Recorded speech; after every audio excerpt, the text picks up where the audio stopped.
time for the Ron and Brian podcast. Get ready to fill your ears with the latest news, politics, current events, and whatever else we feel like talking about this week. And now, your hosts, Ron and Brian. And welcome, everybody, to episode 291 of the Ron and Brian podcast. It is Sunday, February 11th. Not just that, it is Super Bowl Sunday, with this being such an important day in the sports world and in the Ron and Brian world. We're pre-recording this. We don't normally do this. We love coming to you live, but because we want to catch the game this evening, we are pre-recording. And more importantly, we will be finding out finally, after weeks, nay, months of back and forth, who Brian will be picking with his Super Bowl bet to determine who the champion, who the 51% owner will be in the coming year. Lots of excitement, lots of happening. Wow, such anger from Janelle about my stylish glasses. But that's okay. No, but it's also also the baseball cap. Yeah, it's both. I get it it's now. Both. I get it now. Nailed it. Janelle just nailed it. She got you good. Can you just I'm do just this? gonna. Oh, Indy. Wow. Well, that's just, you took it to a bad place. You took it to no, an but ugly, isn't that what the place. kids? That's what the kids sounded like. No, I thought that's what the kids sounded like. The heart has just been torn straight out of me, Brian. Oh, Ron, how dare you? That's not funny. All right. Well, let's we got a lot of stuff, Brian. We got a lot of content to get to. So let's just get into it right away and get it started with Drink of the Week. Na zdrowie. Salud. Drink of the Week. Pleasure. Drink of the Week. Drink of the Week. Drink of the Week. Drink of the Brian, week. What are you drinking this week? What are you lubricating yourself with today? Today is the Super Bowl. Today is America. Today is the Stars and Stripes, and it's only appropriate that I drink a true American beer. Not some hoity-toity IPA, which has got coriander mixed with lemon rinds. We're going traditional lager. And when I think traditional lager, I only think of one beer, and that is Yuengling Traditional Lager. I know, Ron, you're going to sit there and say, that's a lager. No, this is a traditional lager, Ron. And I'll tell you why. Because this is famous for its rich amber color and medium-bodied flavor, with roasted caramel malt for a subtle sweetness and a combination of cluster and cascade hops. This true American original delivers a well-balanced taste with very distinct character. Born from a recipe originally done by Yuengling, but resurrected in 1987, Yuengling Traditional Lager is a true American classic, coming in at 4.5 ABV, coming in at 12 IBU. Beer Advocate scores it a 78. More importantly, it's $8.99 for a six-pack. This It's a solid price. Is Yuengling Traditional Lager. Take a sip. I mean, I have always been a fan of Yuengling, oldest continuously operating brewery in the U.S. Brian, what are you thinking? Absolutely fucking delicious. I was shamed today early. I was with Mrs. Brian at the local liquor store, where in New Jersey, liquor stores is where you buy your beer. Okay, makes sense. Right. Where I picked up a six-pack of these nice little cans, at which point I decided, 6 is not going to be enough for the day. I'm having 2 during the podcast. I need more than this. Picked up a second six-pack. Now I'm carrying 12 of these. She looks at me, goes, how many of those are you going to drink today? Being shamed. Right. Being shamed. And I'm not done with my drink of the week, because I'm also going to include a little Crown Royal. That's right. It's football day. That means I'm drinking Crown Royal. So I'm also going to be doing a shot during this episode of Crown Royal whiskey. That's something. Yes. Ron, what are you drinking today? So Brian, woke up a little under the weather today. Still managed to pull it together, as I often do, to do this show. But I'm staying away from the alcohol today. I went instead with a fresh brewed cup of Kittytown coffee. Brought this to the show a while back. Every pound you buy supports local shelter cats, Brian. So I'm being a compassionate Ron today and just having a little coffee. I'm going to let you have your coffee. How is it? Walk me through. What is the flavor profile of that coffee? It's. I mean, I know. I according to you, I desecrated. I put a little half and half in there, a little sugar in there. But it's very smooth, very creamy. Just very, very tasty, and it'll be good. It'll be good. Oh, listen to this. Brian getting called out early, vilifying women at the beginning of the show. And that's true. Maybe your woman is just looking out for you, Brian. Maybe she realizes that 12 cans of beer in a day might be harmful to a man of your age. One day a year, I'm going to go hard, and that is Super Bowl Sunday. You know me. Is it just one day a year, though? Sorry, did I hurt you? No, Ron. I can take a hit. Today I will be going hard. I will be. What are you making? What are you having for Super Bowl? What are you making yourself? I'm gonna do some wings. I got them thawing in the sink right now, and we'll be doing them in the air fryer because that's how I do. We'll be taking pictures of what the wings look like inside your air fryer. I can if you're that interested. I mean, I'm a fan. How do you do your wings, Brian? I don't think I've ever made wings. I've done like chicken tenders kind of thing, boneless, but I have never actually made wings on the bone. All right. Well, how do you make yours? Listen, if you're coming after me, coming after the champ, coming in hot, champ. I got to show this off. This could be my last week holding this bad boy. All right, so I take the wings, Brian. You gotta mix them with the neutral oil, like a canola or an avocado oil, something with a high smoke point. We all know about my love of oils here. Then I'll season them up with some. Usually, I'll do some salt, pepper, garlic powder, paprika, and then I throw those in the air fryer. 8 minutes, flip them over. 8 more minutes. Then I melt down some butter, mix in some Frank's Red Hot, and just toss all that together. Very traditional preparation in my mind. But tasty, very, very good. Frank's Red Hot is a seriously good buffalo sauce. It is. Like, I don't know. There are other sauces out there. I don't know why people purchase these sauces because Frank's just got it. Go right. to. Yes, I knew somebody that used to just put that on like a condiment on sandwiches. I believe it. Just by themselves, like they wouldn't even need a sauce. They would just like get like a ham sandwich or a chicken cutlet and just put Frank's Red Hots on it. Although I will say I picked up this sauce mixture. It's gochujang and sriracha mixed together in a bottle. I might try a little bit of that on the wings too, because that's got a nice sweet heat to it. Yeah, we'll see. You are fancy, and more importantly, Ron, while you're eating these wings, are you timing it to eat at a specific time? Are you aiming to be eating at halftime? Do you want to sit down as the game starts with your plate of food in front of you? What are your thoughts?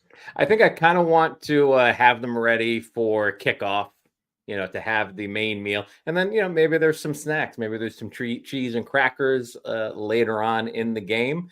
Some spicy cashews, perhaps. We'll see what happens. What about yourself, Brian? Nice. What's your meal of choice for the Super Bowl tonight? Well, I already did a charcuterie board, which really consisted of boar's head, Genoa salami, a little sopressat, and some prosciutto. Had some cheese. Had a couple cheeses cut up. No crackers. I'm trying to be healthy today. No crackers. I don't need those carbs. No. Already knocked out that. I will be, after this show, I will be opening up a bag of Tostitos scoops. I have a guacamole and I have a hot salsa that I will be enjoying. The lady and I, we're going to be enjoying that as I prepare to start making my world famous chili. I had a feeling it was going to be the chili. It's Super Bowl Sunday. I make chili. It's kind of what I do. Yep. Now, as we speak Super Bowl, I believe it's only fitting, and I think we can talk about it now, no? Well, we still have beef of the week to get through. No, my beef All of the right. week is you trying to control this show, even though you are still 49% owner. We should do All beef right. of the week. Fair enough. All right. You want to do beef of the week, champion? Let's do beef of the week.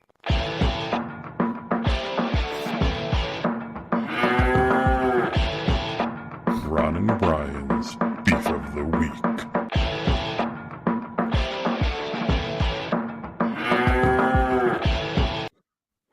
Brian, what's bothering you this week? You know, this morning I woke up thinking about the show and I could not think of a beef. Okay. Sat there and said, I've had a pretty decent week. Work has gone well. I've not gotten any tickets for going on public transportation without properly paying for it. I can't come up with anything. Nothing really bad has happened to me this week. And then something happened this morning when the lady and I went over to our gym inside of the our little residence center. Won't go that far. But there's a gym, and right next to the gym, there is a kind of like community room. There are some lounge chairs, there's a couple couches, there's a pool table. So I was doing a couple machines. The lady had finished her workout and said, how much longer are you going to be? And I was like, it's going to be like another 5 minutes. She said, okay, you know what? I'm going to wait for you next door. So I was like, okay, cool. So we went. So I finished my workout. I went over and to go meet her. She was in the room next door. And she said to me, hey, do you want to play a game of pool? I said, yes, let's play a game of pool. And then as we were, getting ready to play a game of pool, two people walked in and sat down next to us, and or two chairs off to the side. Okay. And sorry. So these two women sit down, and it turns out that this is like a therapy session in a public room. So this one woman, clearly the therapist, one woman, I couldn't tell how old she was. I would say early 20s, late teens kind of deal, are clearly having a therapy session in a public space inside of our, I don't know, what you call it, residence center. So here we are, the lady and I are shooting pool, and these two people are talking. Now, I'm not violating any HIPAA requirements because I don't, I have no allegiance or loyalty or signed any paper. Literally, this one woman is sitting there being like, I really wanted a psychiatric hold this week because rec center, that's the phrase I was going for, rec center. We'll call it a rec center. Nobody gets out of the rec center. We're going to lock it down. So these two women are talking, and I'm eavesdropping a little bit because it's kind of what I do. And this woman's like, I really wanted a psychiatric hold this week because the intrusive thoughts were taking over. Now, I'm not judging people who go to therapy, and I'm not judging people who care about their mental health. What I am judging is deciding to hold a therapy session in a public space. Now, there are other areas within our rec center area that you could have gone off and chosen that's where private areas. There's a business center where they have individual cubicles. There's a conference room. They could have gone over there. But instead, they decided to walk into a room where my lady and I were shooting a game of pool. Next thing I know, I'm hearing about this woman's psychiatric problems. That's not my shit. I don't need to hear about it. That's private. It should be done in a private area. That's my beef of the week. If you don't like it, come after me. No, I think it's very on brand. You're wanting to control what women can do with their bodies, whether it's, be present. You want women to be silent. I get that too. I agree with Janelle. I was not exactly sure what the age matters. I noticed when you talk about men in your beefs of the week, the age of the men don't seem to matter, but the age of women seem to. But no, listen, it's a perfectly on brand beef of the week for you, sir. So congrats. Okay, Ron, what's bothering you? Because I'm getting roasted in the comments. I'm sure you are. So for me, Are you For familiar me, with what Rudders is? Rutters. no, I So remember it is. Fuddruckers. So Rudders is it's a gas stop, food place. Think of like it's like a Sheetz or a Wawa. It's basically the same concept. So there's a Rudders that I pass by, coming back from state college to home every time, and we stop there. It's a way to get gas to make it through the rest of the trip. Yes, great chocolate milk. Good call there, Joe. And we've gotten lunch items, dinner items there, and the food fantastic from Rudders. Lunch and dinner. Today was the first day that I was there early enough to be like, I really want to get breakfast. Breakfast, Brian, straight ass. I got a bacon, Really? egg, and cheese on a plain bagel. The bacon was just that, buy pre-made bacon and microwave it, that kind of bacon. Cheese wasn't even melted. Who does the English muffins there? A Thomas bagel, not even fresh bagel. Just ass. And I feel tricked because if you get like chicken sandwiches or you get chicken tenders for lunch, fantastic. The breakfast, I was just very disappointed in. Just kind of ruined my morning, Brian. And horrible coffee too. And horrible. No, listen. The whole thing about those places is that they're known for their good coffee. Normally Wawa coffee, very good. Sheetz, actually brews it to order in some of their places. So, good stuff.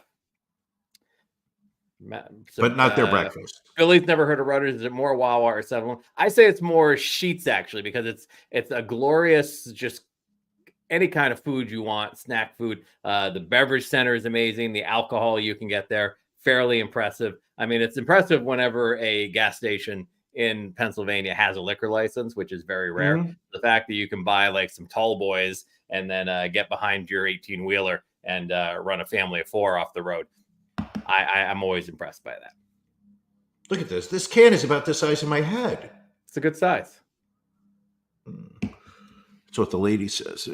So apparently the Rudders I go to, it might be a super Rudders because it's like an interchange of all like the major interstates right in central PA there. So maybe that's why it's better than a usual Rudders.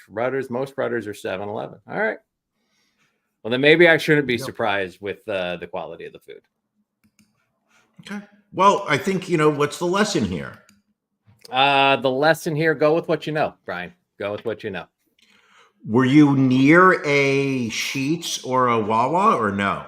I was near a Sheetz, but the Sheetz is on the other side of the highway, so I tend to stop at the Rudders, so I'm not, taking my life into my hands, crossing over and then crossing back. Okay, that makes sense. Listen, at the end of the day, Ron, we need you to be healthy.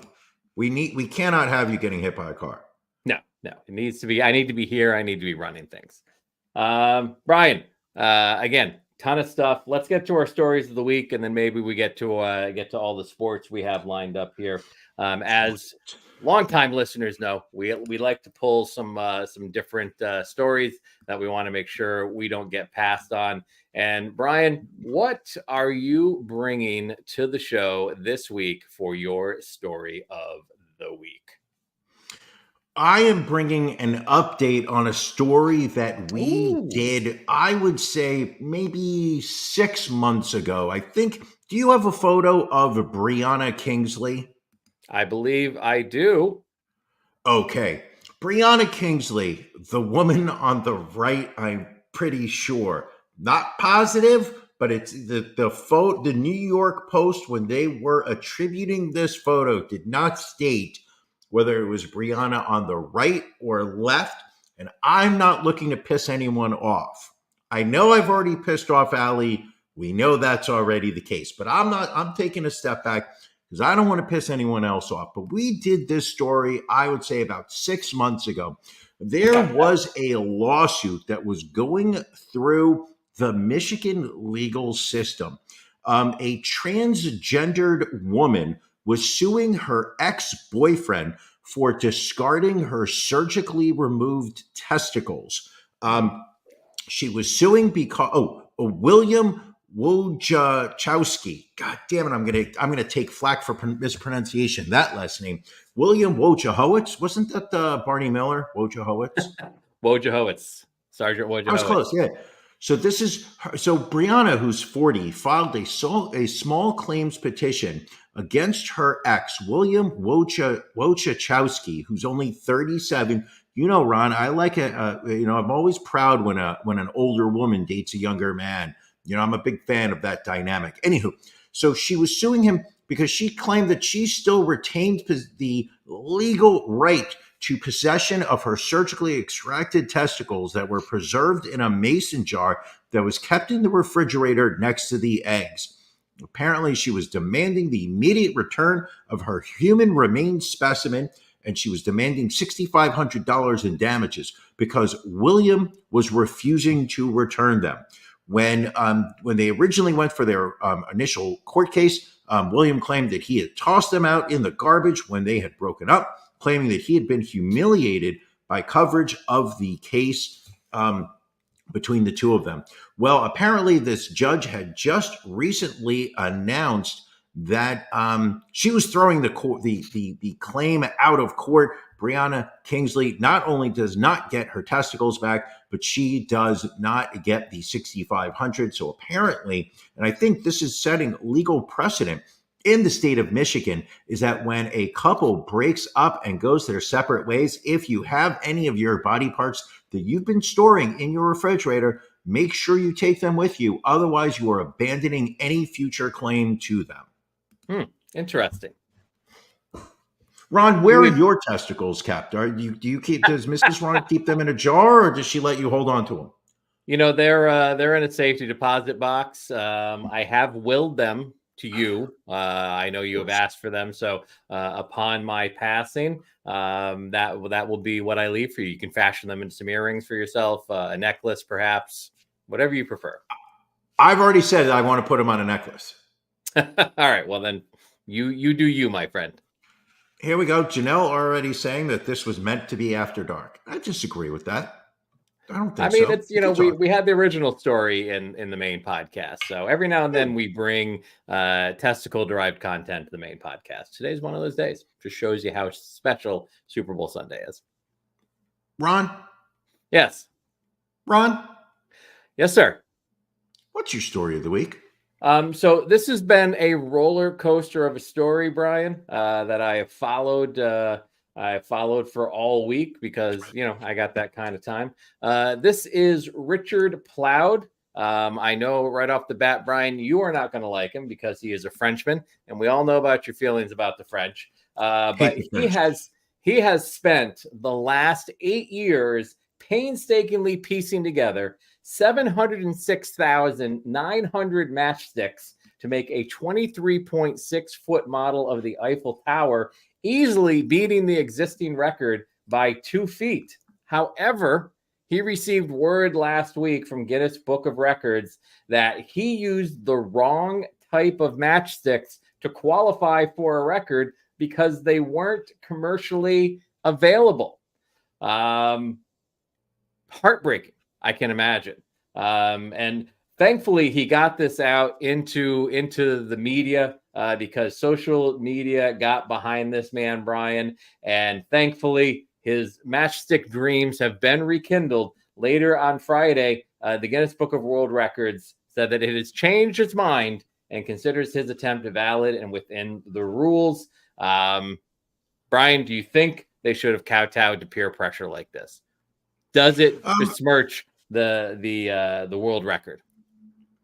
I think, in all honesty, if we're going to have a conversation about the people at Guinness, it's got to be an honest conversation that, growing up as a kid, when you heard that somebody had a Guinness World Record, it was seen as they were some type of like the World Court, the Hague, the United Nations. Like, this was an organization that was truly establishing world standards. And I think over the past few years, it has, come out, leaked out, however you want to look at it, that Guinness will pretty much issue a world record so long as you pay somebody from the Guinness organization to show up and watch you do whatever it is that you claim you are doing for a category that nobody else has done the same or better than. So if you say, oh, I'm the fattest person, they'll bring you out and they'll just compare you to whoever they weighed earlier. But if you sit there and say, oh, I'm building the Eiffel Tower as big as, bigger than anyone else in match, like if you pay them, they'll show up and certify it and give you the world record. It's not difficult. They're not the organization in terms of having the integrity that I grew up looking at. Well, and I agree with you there. It's we could Google weirdest world records out there, but there's a ton of weird ones out there. And to say, oh, you know what, that 24-foot model you built out of just matchsticks for the last 8 years, not quite up to snuff. Yeah, not proud of it. Now this was a close one also that I was going to bring up for a story of the week. But I do want to make sure we get this in here too. So we're going down to Texas, Brian, one of our favorite states in the union, and a matter involving former husband and wife, Mason Herring and Catherine Herring. Mason, he is a 39-year-old attorney in Texas. He is going to spend a little less than 6 months behind bars after admitting to sneaking abortion-inducing drugs into his soon-to-be ex-wife's beverages for weeks after learning about her pregnancy.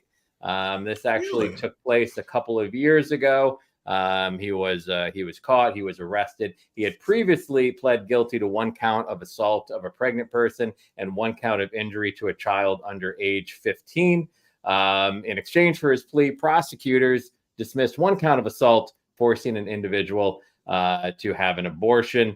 The wife, the victim, appeared at her husband's sentencing and said that she did not feel 180 days is justice for attempting to kill your child 7 separate times.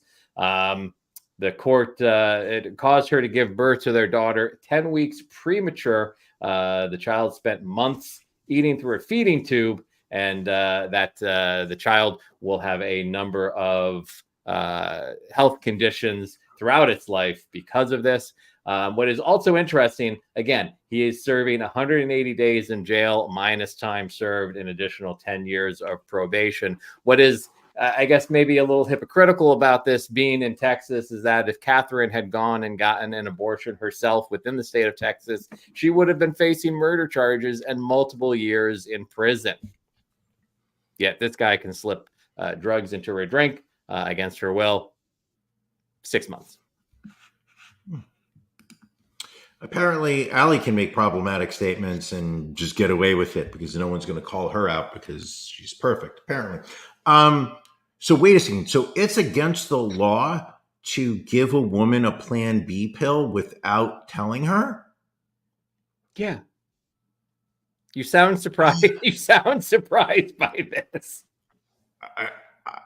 Okay. I did not know that was illegal. I thought, okay. It's a good point from Allie. Sorry. I think Texas does reward people who try to turn in for people trying to have an abortion. So where is this woman's $10,000? It's not Maybe going that's to not considered an abortion. We know that. No, fuck Texas. God, I love the people in Texas who are saying that they want to secede from the union. And it's like, oh God, yes, please. We would love that. Please secede. We would love that. Please. So much more federal money could go to other states. Oh my goodness. Yeah. So, Brian, lots of sports this weekend. We have mentioned the Super Bowl, but it is also apparently the Waste Management Open is a golf tournament taking place this weekend. I tend not to follow golf too much. I find golf to be a bit of an elitist sport, followed primarily by individuals who live in lofty towers on the Hudson River. But Brian, Apparently, this Waste Management Open has turned into a bit of a nightmare. Apparently, it's always been a bit of a rowdy crowd. In reading up on it, there is apparently a par 3 16th hole where the crowd gets a little rowdy. The players usually feed into it, so it's, I guess, the fun hole of the Washington Management Open. But apparently yesterday, it got to a point where there were so many people there and so many drunk people there that they actually shut down alcohol sales across the entire tournament. Apparently there was like 500,000 people at the Open at this point, and they shut it down, and they stopped admitting fans around 2:00. One golfer, South Korean-born golfer Byung-hun An, posted on Saturday, quote, "Shit shows, totally out of control on every hole." If you look on Twitter, if you look on TikTok, there are photos of people fighting. There are photos of people pulling. There was a rain delay. They were pulling tarps off of some of the grassed area and going shirtless and sliding down the hills. There was a video of a guy who ran across one of the fairways and did a half flip into one of the bunkers. On the 16th hole, they had a beer cup snake that was like, I don't know, 300, 400, 500 cups high. And then I think one of the videos that got circulated the most was a gentleman just sitting on a chair, clearly inebriated and just pissing himself, like to the point where this guy? It was not this guy. I didn't have a chance to pull the video, but literally just sitting in a chair, pissing himself so much that it was just literally dripping out the bottom of his shorts, and people were just and people getting carried out, firemen's carried out there. So the round was actually called off after 9 holes because of the weather. So they're going to play 27 holes today. It'll be an extended Sunday. I don't know if they'll be selling alcohol or not, but thoughts on this, Brian? You are a man who you have always you were more of a fan of golf when it was primarily white males playing it, but you still kind of love the sport. No, tell me about your golf. thoughts on the Waste Management Open. I actually have a different take, and I don't know if this is going to be less or more problematic. When the fact that you have to question it makes me think it's going to be more, but please. Let's just see where it goes. Let's see where this one goes. I know where I'm going with it. I just don't know where we're going to end up. So, like 30 years ago, golf was really a gentleman's sport. It was, very. Well, it was a white gentleman's sport. If you want to just clarify that. Oh, completely. And that's where I'm kind of, if you follow me as we go on this meandering journey, it was the sport of Jack Nicklaus, Jack Nicholson, Arnold Palmer. We'll go from there. But it was Zeller. Just you had to be on your best behavior. You weren't allowed to clap at certain times. You had to keep quiet at certain times. And that was the sport. And it did not get a lot of mass interest, let's put it this way. But it certainly has had a renaissance over the past, I would say, maybe 6 years. Would you agree with me on that? Golf has really kind of, claimed a fan base amongst the 20-somethings. It has definitely done a good job of attracting a younger demographic to attending and watching on TV. Yes. And what I think is going on here in terms of the world of golf is the fact that you have got the racist white male demographic to sit there and say, here is a sport that we still dominate, so let's go out and support it. The white people are no longer the majority in basketball, football, baseball, still hockey. So that my argument kind of doesn't carry a lot of weight on that front. But but golf. I feel like golf has really, since Trump became president and had his rise, golf really seems during, kind of in terms of overlapping timeframes, that really has kind of overlapped in terms of the rise of golf and the rise of Trump. Even though I know he hasn't, really made any connections, but it's the same fan base at this point. Right. The Venn diagram is very close to a solid circle, is what you're saying. Yeah, and don't get me wrong, I'm sure that there are still cultured, well-behaved people in their 50s who are, following golf. But you look at the behavior you're talking about now, at this golf tournament that took place over the weekend. And it's the kind of behavior you would expect from, Donald Trump MAGA fans. From like a NASCAR event is basically is similar. Yeah. Yeah, that's my take on it. It's a trash sport now, and it didn't used to be. I found it boring. Have you ever golfed?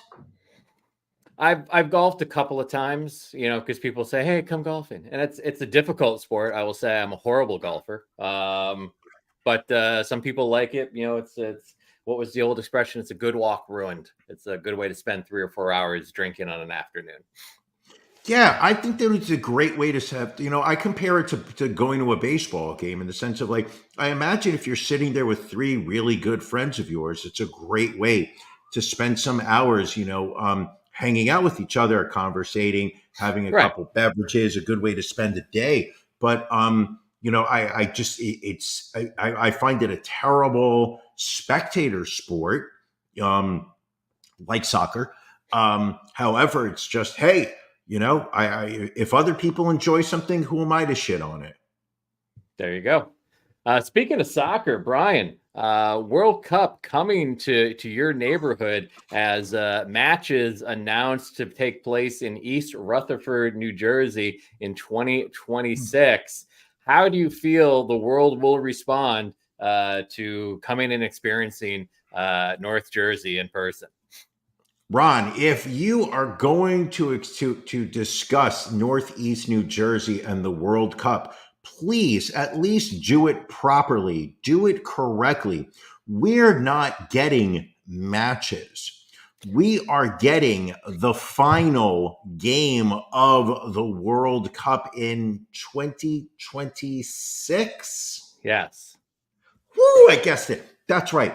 North America got the World Cup in 2026. So there are going to be games played all throughout the United States. There will be games played in Canada. There will be games played in Mexico. However, FIFA, the World Soccer governing body, sat there and said, of all the places within these 3 countries, where should the final game be played? Where should the penultimate challenge be located? They looked to the west. They looked to the north. They looked to the south. But where did they finally look? To the east. And they saw the confines of the Meadowlands, the great East Rutherford, New Jersey. They said, listen, where does Brian live? Where did Brian recently move to? Should we bring it to Citi Field so that it stays in Queens? And then there was like, no. Brian no longer lives in Queens. Brian is no longer near Citi Field. Brian is now in Northeast New Jersey. What is there? Is there a location near Northeast New Jersey where we can properly, welcome Brian as he moves forward on the plane of life? Yes. There is a 80,000 seater just 20 minutes to the west of me right now as we speak. The MetLife Stadium, which I don't really like. I don't know. I've been there a couple times. Not a huge fan of it.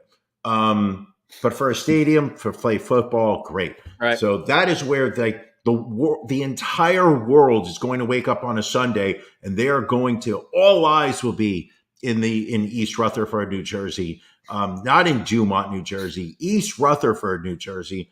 That's where the world is going to care. That is what the world will be looking at. And when you think about it, the amount of travel dollars, I just love the visual of all these European soccer fans coming to stay at expensive hotels throughout New York City. They'll be staying in Manhattan, and then they're going to go online. They're going to be like, oh, public transportation to the Meadowlands is super easy. You'll be able to get on a New Jersey Transit train in Penn Station, take it to Secaucus. You'll then be able to walk to another train, transfer for a train that will take you directly to MetLife Stadium. I mean, they're going to have so much accessible trains there. I mean, there won't be any long lines. People will immediately understand that where they need to go, how to transfer, where to scan your ticket when you're going from one train to the other in Secaucus, because that's somehow a thing to do.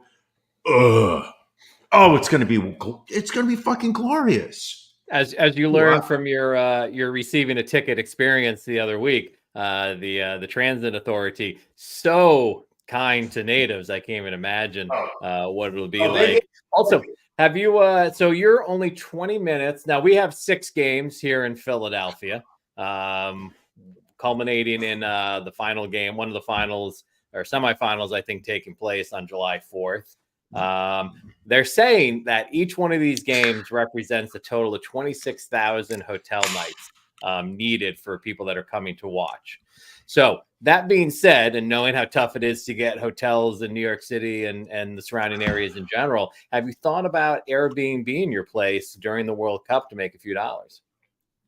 No, but I'm comfortable extending an invitation to you and Mrs. Ron to come stay in our lovely second bedroom if you guys do decide to come up. Maybe the 4 of us go to the World Cup final. I'm sure tickets won't be expensive. No, not at all. And as you just said, it'll be very easy for us to get to MetLife. Yeah, I listen, you can bring your car. We can just drive over there. I mean, I think I read once somebody had a bad experience getting out of the MetLife Stadium parking lot. It took them, more than 45 minutes, and they were complaining online. But I'm sure that was an outlier. It wouldn't. There's no way it would take people multiple hours of sitting in a parking lot trying to get out of it at the same time. Because I'm sure there'll be a lot of people leaving early, like a Jets game. This is going to be rough. Did I ever tell you my story of driving to the Meadowlands? All right. So we're gonna jump back in time now to 1989. I believe we'd only been doing the Ron and Brian show for about 7 years at that point. And that was, if you remember, Brian, in a row. 1989 was the first reunion tour for the Who, or it was their first retirement tour. Excuse me. It was the very first time they said that they were going to retire. And so this guy, I'm drawing a blank on his name, Paul, that I went to high school with, forgetting his last name. He was a big Who fan. No, I don't believe so. But we were both huge Who fans. And so we were like, let's get tickets. And so we managed to get tickets to the Meadowlands show, because that was initially supposed to be the first show on the tour. They then added a practice show at Glens Falls Civic Center, which I also went to. That's a whole other story. So I bet that was a fun show. That was a great show. That was fantastic. Small venue. Yeah, it's a small venue. I saw Rage Against the Machine in Cypress Hill there. I'm just going to talk over you because it's I'm used to it. Don't worry. So we get 2 tickets. The only 2 tickets we could get were upper level 50-yard line. However, I was on one side of the stadium. His ticket was on the exact opposite side of the stadium. So we're like, just like you would say, let's drive to the Meadowlands, because how tough can it be to get from upstate New York to the Meadowlands? So we drive down there, ton of construction. Hard to believe in New Jersey in the 80s, a ton of construction. So I guess at that point, they also used to do some sort of like, I don't want to say NASCAR race, but like Formula One race around the Meadowlands, where they had like put down like an actual track around the Meadowlands. Somehow, in attempting to find the parking lot to go to the Who concert, I end up on this racetrack in my shitty 84 Olds Impala or whatever I was driving. And I'm just like, all we know is we're not anywhere we're supposed to be. Like, we're literally driving, and he's like, where are we? I'm like, I've got no idea whatsoever. So thankfully, security pulls up behind us. How many laps did you do? Like, were you waving a black and white checkered flag as you were doing it? It was less than a lap. That's how quick security was on us. I would say we did a good half a lap. And the security pulls us over, and they're like, what are you doing? And I'm like, we're trying to go to the concert. We literally have no idea where we need to go. So thankfully, he didn't. Well, and again, we were white males, so he didn't beat us with clubs or taser us. He actually got in front of us and drove us to where we needed to get to the parking lot. Really? Yes. So we went in and we parked. Again, pre-gaming. That was back. May have been a little weed involved at the time. Can't comment on that. Although I do remember, and again, these folks were probably the same age that we are now. Like, came over to the car and was like, "You guys have any doobies you want to sell?" And we're kids. We're like, "Get out of here, old people. What are you talking about? There's no weed in this car." Sure. And went and saw They a were great concert. probably narcs. They were probably cops. They look narc-like. So yeah. So and that was my first and last time ever going to the Meadowlands. So that's the only time you've been there. It's the only time I've been there. Yes. But you have games in Philly for the World Cup? Yeah. We have a total of 6 games between mid-June and July 4th. I say let's try and go to one of those games. All right. I'm up for it. I think that would be kind of fun. It'll probably be easier to get one of the earlier games. We'll see. Yeah. I think there's going to be a lottery for the tickets, but we'll see. I think we should at least try for it because, to be brutally honest, I would be much happier watching the final at home. I don't need to go through the experience of dealing with like 80,000 people trying to get to the same stadium. But like if there's a game down in Philly, I think it'd be a great trip. Mrs. Bryan and I could come down, and the 4 of us could go see a game. I mean, are you sure you want to bring my wife along? Because she'll probably want to leave about 12 minutes in. She'll be like, "All right, I've seen enough soccer." If we can get Marty Jardy, star of the recent Ron and Brian podcast championship debate, let's first off time out. We do have to talk about the debate before this episode ends. But if we can get Marty Jardy to distract Mrs. Ron during the game, I think we're good for the 90 minutes of game time. Good call. Well, I'm making a note of that right now. But yes, to go. But going back to last week's championship debate, I mean the new star of the podcast world is a friend of the podcast, Marty Jardy. Solid moderating skills. She had the custom-made moderator T-shirt. She had the custom-made background. She had framed photos that she used throughout the presentation. Knocked it out of the park for a while there. Twitter had the hashtag #PowerThruple trending after the performance that she put on. It kept you in line. I mean, I couldn't help but notice you were more than just a little bit turned on by that. Well, the thing was, I mean, and I'm just being completely honest here. This is something I would normally have said during After Dark, was like, I went into the podcast with notes. I had typed up notes of things that I was going to say, ways that I was going to point out why I was a better champion of the podcast than you. And I did not get to, I'm going to say 14 of the 15 bullets that I had typed out, because her questions were such that they put me on tilt, I believe is the phrase they use in the poker rooms. I'm sitting there having to answer how I'm keeping Paisley's memory alive. Paisley, not just star of the Bailey home, but also the star of our podcast. We love Paisley. I'm defending her. Oh my goodness. I had no idea what I was playing catch up the entire debate. And I give Marty Jardy all amounts of respect for doing that. I think a lot of people would agree. One of the most frustrating things of any debate is, when a moderator asks a question and then the answer given doesn't relate to the question. It's just relating to whatever talking points that individual wants to give. And to your point, she held our feet to the fire, did not allow a lot of shenanigans, did not allow any of the famous Brian tangents. I mean, she ran a tight ship. I think we have for any future debate, I think we've got our moderator for life. I saw a lot of comments in the YouTube last week of people saying that they wanted to see more of Marty throughout the year, not just once a year moderating their debates. I don't know what your thoughts are. I think that is definitely going to be something that the next champion of the podcast needs to address. But maybe we should see more of Marty Jardy on the podcast. Maybe, and I know Allie doesn't want to hear this, but maybe I'm going to take a stance that we should have more of a female voice on this show. I don't know. All right. Well, without any further ado, Brian, let's talk Super Bowl. Again, we are pre-recording this. As people are watching this, they'll probably have a little split screen of the Super Bowl and us. It'll probably be right around the time that Usher is doing his halftime performance, probably.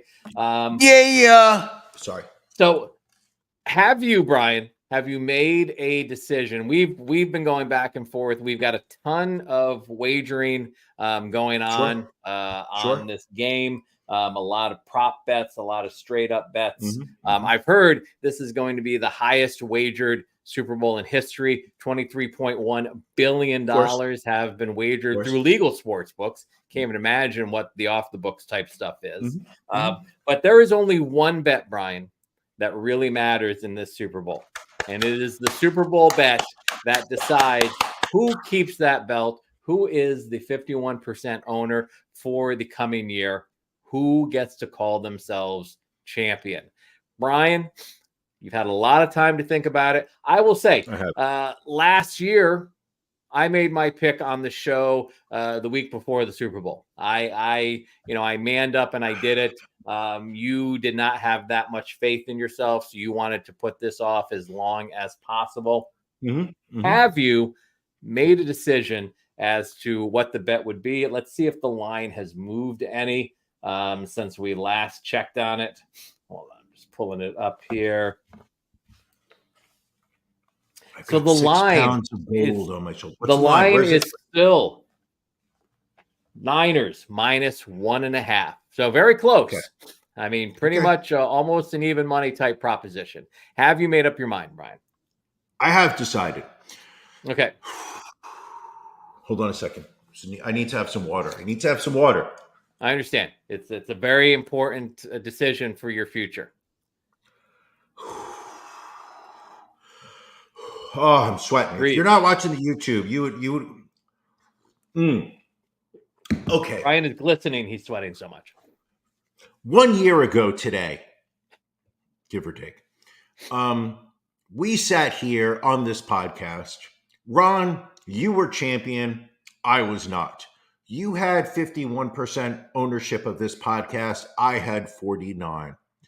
I sat there and said, how are we going to determine who decides the Super Bowl bet to decide the future champion of the podcast? I sat there and I laid out several different scenarios. You did not want to hear any of them. You sat there and said, shut up, fucker. I'm the champion. I make the rules here. Okay. All right. I knew my place. I was 49% owner. You sat there and said, I make the pick. I'm the champion. I make the pick. That's how I run my ship. Okay. So you made your pick and you lost. And a year has gone by. I believe over the past 52 weeks, I have shown this world that I am not that type of champion. I am not a champion that does not hear other voices. I am not the champion that sits there and says, this is what I want, and I impose it on everyone against their will.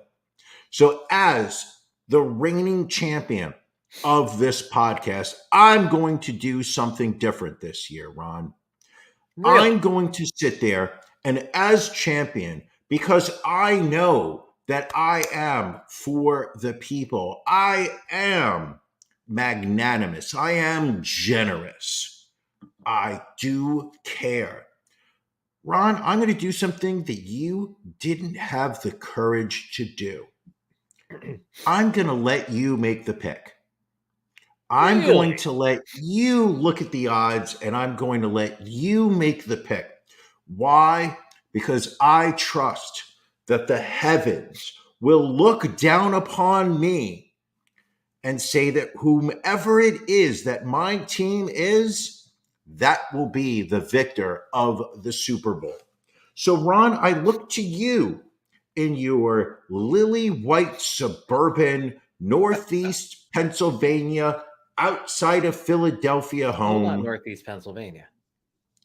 But it's Northeast Philadelphia, no? Well, it's Northeast Philadelphia and Northeast Pennsylvania are two very different locations.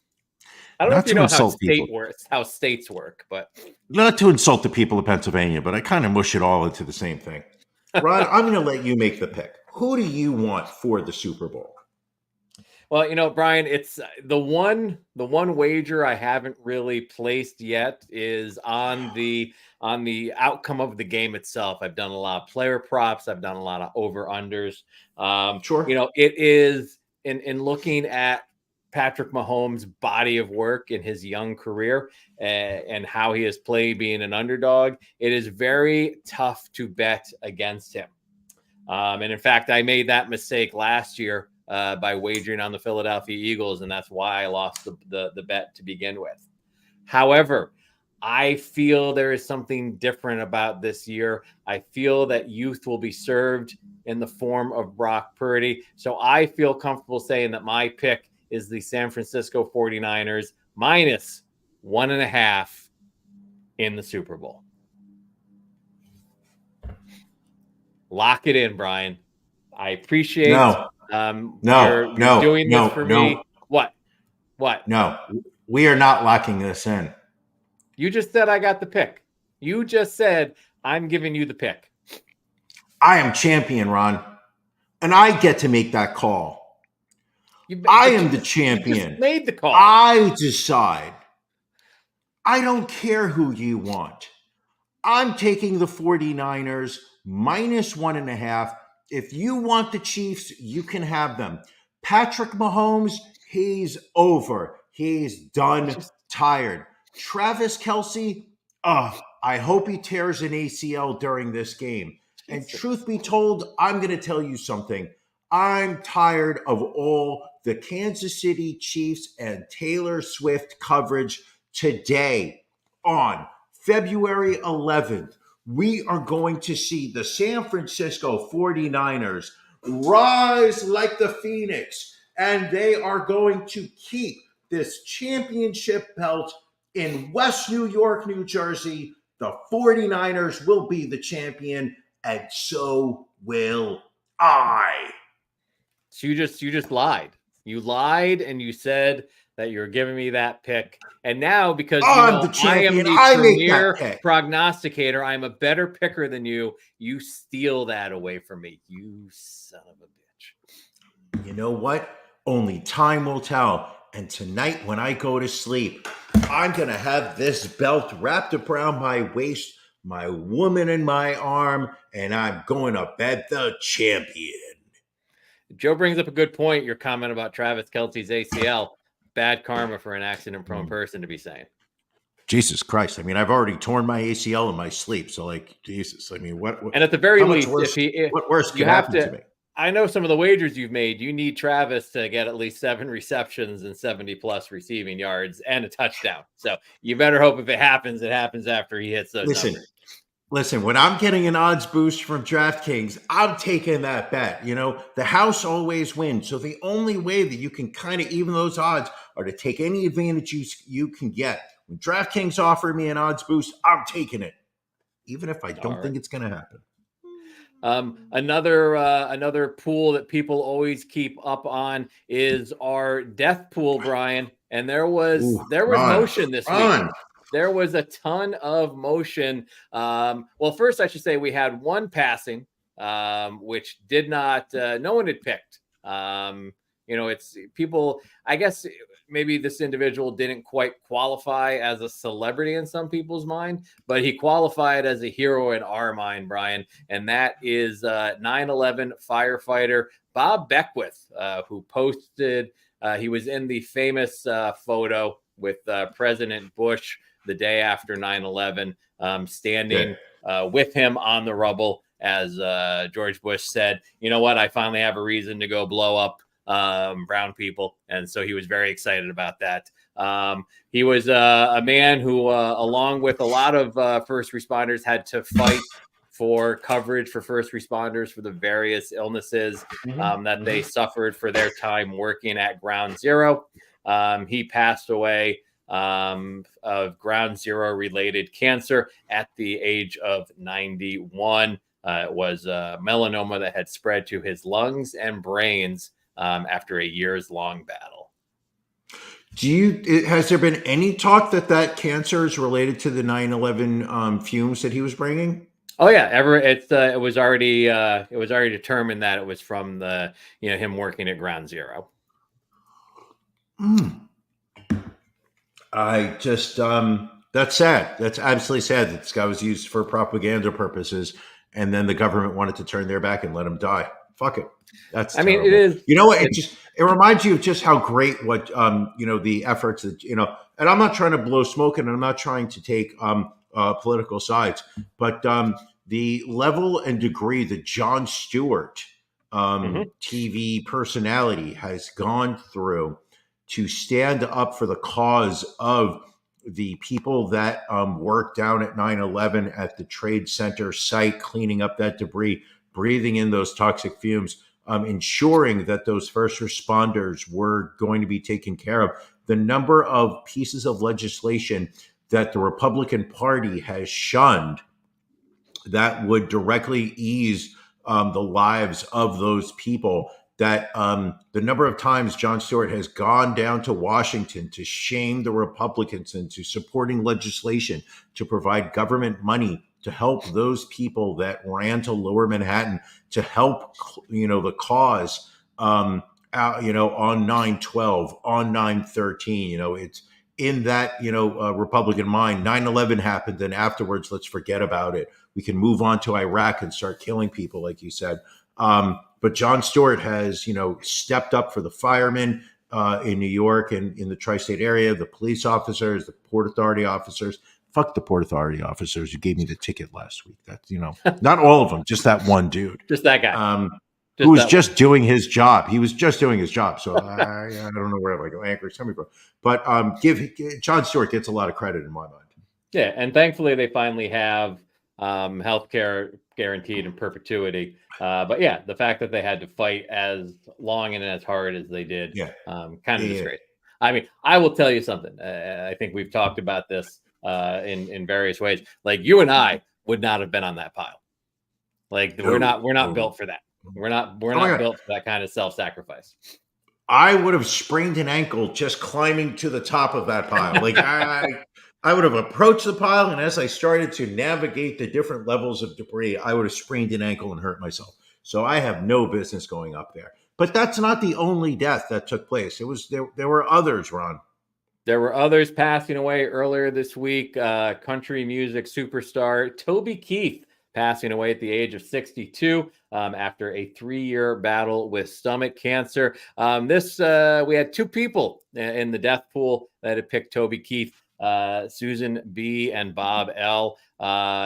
Jumped into first place earlier this week with these 38 points. Here's a guy who also fought for first responders, really wrapped himself in his flag after 9/11, did a bunch of patriotic tunes. But of course, his legendary Red Solo Cup, I know, it was your ringtone for a number of years, if I remember. No. Don't you dare fucking lie. That was one of your go-to karaoke songs, which I'm going to tell you something. I had never heard of Red Solo Cup until we did karaoke, I believe, the day that you and Mrs. Ron came to the city, and we went up to the top of the New World Trade Center. Then we went to karaoke, and I believe you did. You chose Red Solo Cup, and I was shocked that there was a song that was so generic, so unartistic. It sounded like one of those generic songs that you can, record on your own, at the mall. And then suddenly you did it again this past summer when we did after a Yankee game. I think the 4 of us went, you, me, and the missus. And it is an incredibly terrible song. Red Solo Cup, you fill me up. Let's have a party. It's terrible. Terrible song. But he also wrote several just generic patriotic songs to kind of wrapped himself in like this air of like, if you don't love America, then you better not like this song because this song's about America. Fuck Toby Keith. But literally, I mean, we could get distracted right now talking about Toby Keith. But the real news on the celebrity death front is, Ron, and I think you deserve some credit right now. Do you want to take Thank it? you. I'll take it. Passing away at the age of 50, BBC celebrity Johnny Irwin, who many people, when they found out he passed, said, "Who? I don't know who that is." He hosted property shows Escape to the Country and A Place in the Sun going back to the early 2000s. So a TV celebrity, if you will, over in the UK. He was diagnosed with cancer back in 2020, revealed it to the general public back in 2022 after it had spread and it had become terminal. He had stage 4 cancer, lived well beyond the initial diagnosis. I had him on my 2023 death pool. Obviously did not cash on him then. Carried him over into this year. Oh, you saw Johnny Irwin at the York County Fair. Interesting. Yeah. Would not have expected Central PA to warm up to Johnny Irwin, but kudos. And so 50 points from Mr. Irwin's passing catapults me into first place in the Ron and Brian death pool. As Brian has so often pointed out, I had no points last year. It had been 452 days since I scored a point, but I have come back with a vengeance. I am in first place, and I do not plan on relinquishing that. Just as when the Chiefs win Super Bowl 53 today, I will not relinquish that title belt after that. Listen, Ron, I know you want to just sit there and talk about how great the Chiefs are. We know you wanted the 49ers. I have them. You want to pivot and now say that you like the Chiefs. That's fine. But deep down inside, I think we all know that you are sitting there watching the Super Bowl later tonight, counting the number of times that Taylor Swift is going to be shown on the TV, because to you and to Mrs. Ron, this is the Taylor Swift Super Bowl. Is she going to be on the field pre-game? Is she going to be seen in a suite how many times? Are you and Mrs. Ron going to be doing a shot every time she's shown on TV? I know you guys were talking about it, but I'm going to tell you something, Ron. A lot of America is tired of Taylor Swift talk right now. You are not wrong. I think I've somehow on TikTok, I've gotten onto the side of TikTok that just can't stand Taylor Swift. I also find people making fun of her carbon footprint kind of funny. Taylor Swift going to the store for market, and it's a clip from a fighter jet. It's a military jet. It's a military jet taking off. Oh, there was one I saw of Taylor Swift going to the other side of her house to pick up the phone, and it was a space shuttle going off. I mean, this past week she announced what? Which one? No, I think the one it was just horribly tasteless. It was Taylor when the remote's on the other side of the bed, and it was the second plane about to go into the Trade Center. So wrong. Very wrong. That's terrible. I think this has been a great episode. Episode 291. Episode 291, Ron. We survived another one. It's 3:09. The big game is in 3.5 hours. 3 hours and 21 minutes to be exact. Are you getting nervous? I don't get nervous, Brian. All I do is win.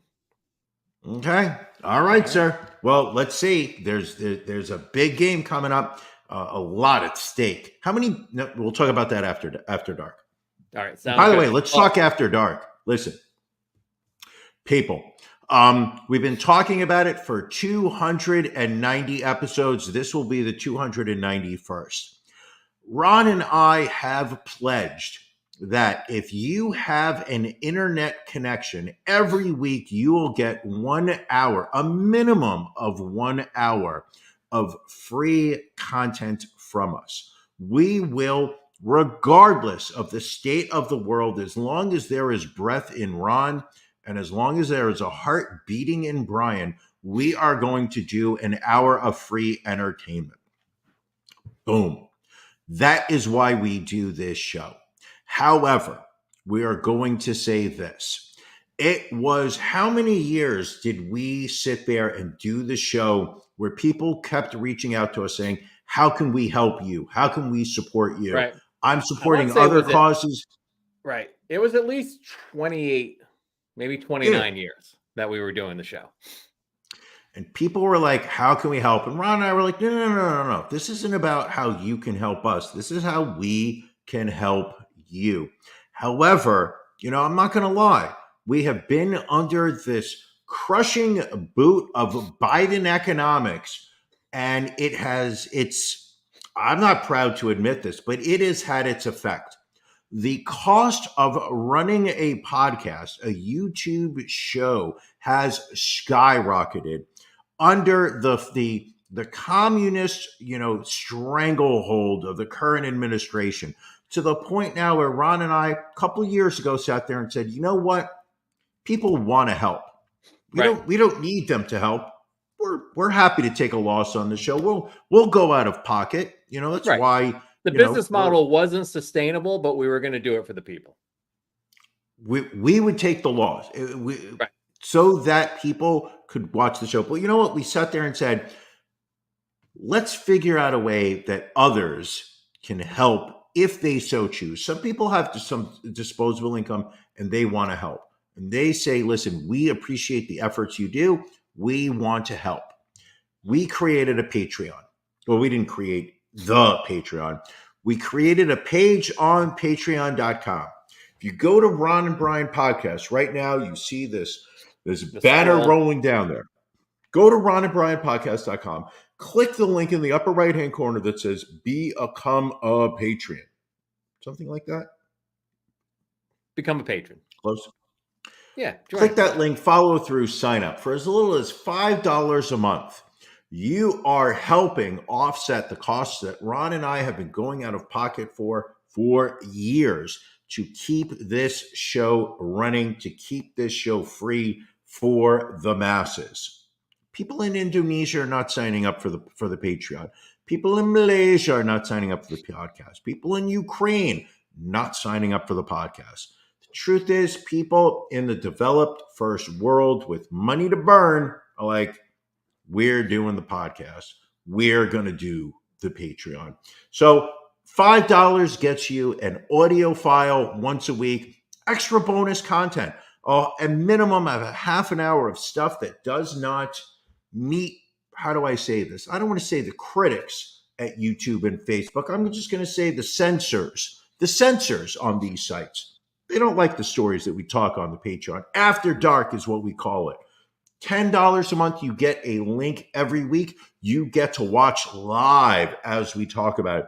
You see the people in the comment section right now? They get the links. They're watching live. They know. They're involved. But there are other additional links. There's a silver level. There's a titanium level. There's a diamond level of support. You choose the level that you want to support. Ron and I appreciate it. It helps offset some of the costs, and it helps us give back even further. All right. As always, no one promos the Patreon as well as Brian. And so we hope to see many of you on After Dark. But I wish you, even though you gave the bet and then took it away, I still wish you luck in this evening's Super Bowl. I mean, I just want there to be I want it to be a fun game. That's all I care about. That's what I care about. To have a good time. Just want both. And then I want to be champion at the end of the game. All right, fair enough. Well, we will find out very shortly. Next week will be our first episode post Super Bowl, so you will see which one of us has the title belt. Anything else before we wrap up, Brian? I love you and look forward to doing this podcast with you a week from today. All right, love you too, my friend. Thank you all for joining us. After Dark, folks. We'll see you in a few. Thank you for joining us on the Ron and Brian Podcast. We're live each week on YouTube, Facebook, and Twitch. You can find prior episodes, links to our social media, and everything else Ron and Brian at ronandbrianpodcast.com. See you again next week.